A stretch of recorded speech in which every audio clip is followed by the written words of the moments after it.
गर्मियों के दिन आ रहे हैं और महालक्ष्मी सेल्स आपके लिए तैयार है लेटेस्ट कंज्यूमर अप्लायंसेस के साथ। Branded air conditioners, best brands, best offers के साथ आपके लिए अवेलेबल है महालक्ष्मी सेल्स में। एयर कूलर्स जो आपके पूरे घर में ठंडी हवा से आपके दिन को और खुशनुमा बनाए। Single door refrigerator, double door refrigerators, inverter battery, deep freezers, visi cooler, LED televisions, semi and fully automatic washing machines, water purifier, RO plus UV, आटा चक्की, water dispensers, water coolers, mini refrigerators, सभी appliances best brands के best offers के साथ आपके लिए available है Mahalakshmi sales में।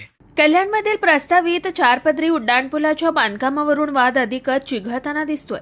वालधुनी येथील बुद्धभूमी फाउंडेशनच्या परिसरात महानगरपालिकेने केलेल्या अतिक्रमण हटाव कारवाईनंतर फाउंडेशन आणि महापालिका प्रशासन आमनेसामने आले।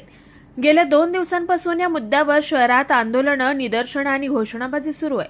वाद वाढल्यानंतर कल्याण डोंबिवली महानगरपालिका केडीएमचे आयुक्त अभिनव गोयल यांनी मंगळवारी पत्रकार परिषद घेऊन प्रशासनाची भूमिका स्पष्ट केली आहे। आयुक्त गोयल यांनी सांगितलं की ज्या भूखंडावर कारवाई करण्यात आली तो महानगरपालिकेच्या मालकीचा असून प्रस्तावित 4 पदरी उड्डाणपुलाच्या बांधकामासाठी तेथील अडथळे दूर करणं आवश्यक होतं। यासाठी संबंधितांना नियमानुसार नोटिसा देण्यात आल्या होत्या, तसेच वेळोवेळी त्यांच्याशी चर्चाही करण्यात आली होती। कारवाई दरम्यान परिसरातील भगवान गौतम बुद्धाच्या 4 मूर्ती आणि इतर धार्मिक साहित्य सुरक्षितपणे फाउंडेशनच्या प्रतिनिधींकडे सुपूर्द करण्यात आल्याचं स्पष्ट केलंय। संपूर्ण कारवाई नियमानुसार आणि कायदेशीर प्रक्रियेचं पालन करूनच करण्यात आल्याचा दावा त्यांनी केलाय। आपण जे कल्याण ईस्ट वेस्ट फ्लायओव्हर जे वालधुनी पासून म्हणजे वालधुनीवर प्रेम ऑटोपासून विठ्ठलवाडीपर्यंतचे जे 4 पदरी उड्डाणपूल आहे त्याकरिता आपण 30 मे रोजी जे अलाइनमेंटमध्ये येणारे जे अडथळे होते त्याकरिता आपण संयुक्त कारवाई केली आणि त्या स्पष्टीकरण देण्यासाठी आम्ही आजची प्रेस कॉन्फरन्स घेतली। ही जे जागा आहे ते पूर्णपणे महानगरपालिकाच्या ताब्यात आहे। जवळजवळ 60,000 स्क्वेअर मीटर महापालिकाने TDR देऊन ताबा घेतलेला आहे आणि त्याच्यापैकी 11,638 स्क्वेअर मीटर ही हायवे खाली जाणारी जागा आहे। ते पूर्णपणे महानगरपालिकाचे ताब्यात आणि 7-12 पण महानगरपालिकाच्या याच्यामध्ये आहे। मात्र इथे राईट ऑफ वेमध्ये ताबा घेण्याकरिता काही अडथळे येत होते।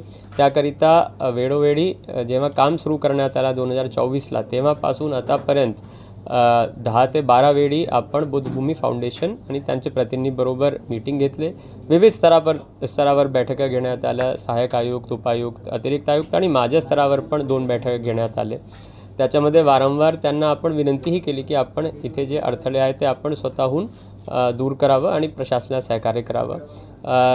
लास्ट मीटिंग 14 मे 2025ला घेण्यात आली।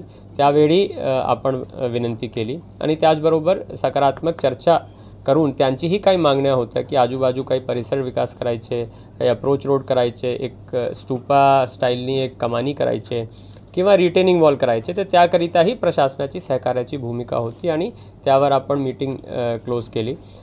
मात्र नंतर जेव्हा आमचे अधिकारी आणि MMRDचे अधिकारी फील्डवर जेव्हा जातात तेव्हा त्यांना अडथळा निर्माण करण्याचं काम त्या ठिकाणी केलं जातं आणि शासनाच्या जे महत्त्वाचे प्रोजेक्ट आहे आणि कल्याणकरांसाठी जे एवढं महत्त्वाचं प्रोजेक्ट आहे ज्यामुळे वाहतूक कोंडी कमी होईल त्याला कुठेतरी अडथळा निर्माण होतो।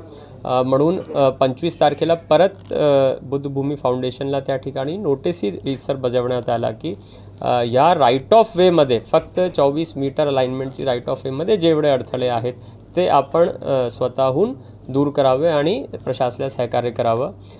ते नोटीसही घ्यायला त्यांनी नकार दिला आणि मग नंतर 30 तारखेला आपण विधीपूर्वक रीतसर प्रशासनामार्फत तिथे जे काही तथागत गौतम बुद्धांची 4 मूर्त्या होती ते आपण मूव्ह करून त्यांच्या ताब्यात दिलेली आहे आणि ही जागा आपण सध्या MMRDAला काम करण्याकरिता उपलब्ध करून देण्यात आलेली आहे।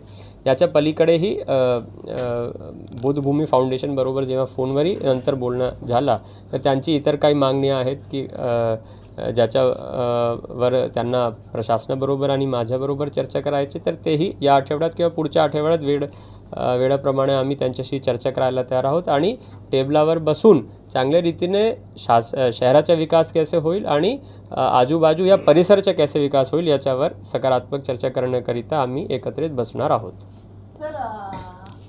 दुसरीकडे बुद्धभूमी फाउंडेशनने महानगरपालिकेच्या दाव्यांवर प्रश्नचिन्ह उपस्थित केलंय। कारवाईपूर्वी कोणतीही पूर्वसूचना देण्यात आली नसल्याचा आरोप फाउंडेशनच्या पदाधिकाऱ्यांनी केलाय. तसेच या कारवाईत 3 बुद्धमूर्ती, 3 बौद्ध स्तूप, भीमा कोरेगाव स्मारकाची प्रतिकृती, भिक्षुक निवास, धर्मशाळा आणि विहार यांचं नुकसान झाल्याचा दावा फाउंडेशनकडून करण्यात आलाय. महापालिकेच्या कारवाईच्या निषेधार्थ फाउंडेशनच्या कार्यकर्त्यांनी नुकतंच महात्मा फुले चौक पोलीस ठाण्याबाहेर आंदोलन केलं होतं. यावेळी स्थानिक खासदार, पोलीस उपायुक्त आणि महापालिका प्रशासनाविरोधात जोरदार घोषणाबाजी करण्यात आली. दरम्यान या संपूर्ण प्रकरणावर भूमिका मांडण्यासाठी बुद्धभूमी फाउंडेशनतर्फे बुधवारी पत्रकार परिषदेचं आयोजन करण्यात आलंय. या परिषदेत फाउंडेशन कोणते दस्तावेज आणि दावे सादर करणार याकडे शहरवासियांसह प्रशासनाचंही लक्ष लागलंय. सध्या उड्डाणपूल प्रकल्पाच्या पार्श्वभूमीवर सुरू असलेला हा वाद कल्याण शहरात चर्चेचा प्रमुख विषय ठरलाय. कुणाल म्हात्रे, स्वानंद मीडिया, कल्याण. ताज्या घडामोडींसाठी स्वानंद न्यूजला सबस्क्राईब करा आणि बेल आयकॉनवर क्लिक करा.